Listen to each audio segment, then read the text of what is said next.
Now looks pretty nasty on the radar. Yeah, the leading edge and the bulk of these storms were in the middle. It's pretty bad, but we're starting to see some clearing back to the west, believe it or not. The leading edge is now into western Union County.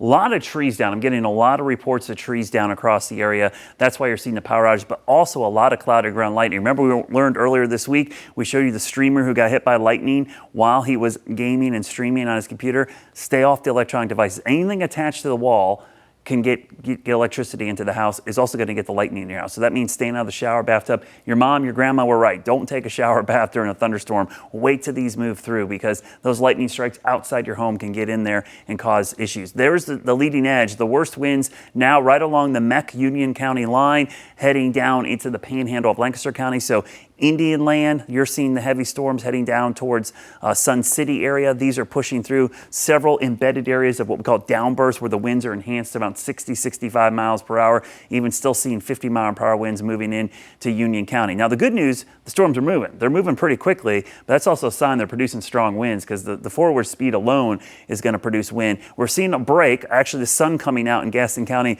but possibly a second line. I don't anticipate that being as strong, but we will see more rain tonight because once the first batch moves out, the rain chances diminish, but we're going to see more of showery type setup, not the severe risk that we're seeing right now. And you'll see that in our futurecast. This moves through quickly, but you see the additional showers that develop because this is behind the front. We get northeast winds tonight, and what's going to happen is the colder air is going to be moving in. It's still going to get warm, moist air pushing over the top. So drizzly, misty kind of weather tomorrow morning. Very gray start to the weekend. Look at the temperatures, though.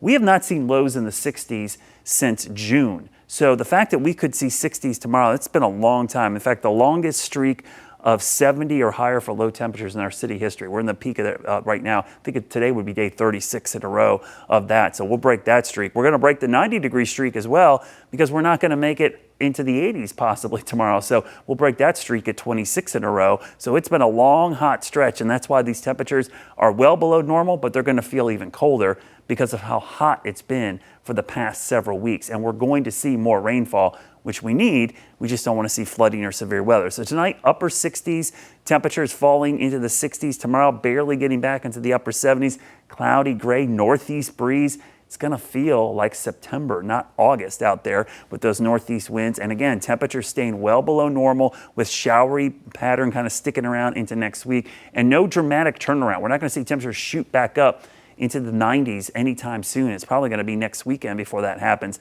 Small flash flood risk tonight, but I think that risk is probably pretty much out of the way because the movement of the storms has been pretty quick. Now, temperatures tomorrow will be in the 70s. On Sunday, we will see temperatures back up close to 80 degrees with a few more breaks in the clouds. We look at the 7-day forecast. The cooler than normal temperatures are going to be sticking around. So highs in the 70s and 80s, morning lows in the 60s. So this will not be a short-lived cool down. It's going to stick around for a while. The next chance we get close to 90 will be next weekend. So a nice 7-day break from the crazy intense heat we've had this summer, which it's been one of the hottest summers on record, and we desperately need a break. Yes, and getting that this weekend. Thank you, Brad. A good time to download the WCNC Charlotte mobile app is right now. Our team of meteorologists will provide hour-by-hour updates even this evening as those storms roll through the area. It's a free download in the App Store and Google Play.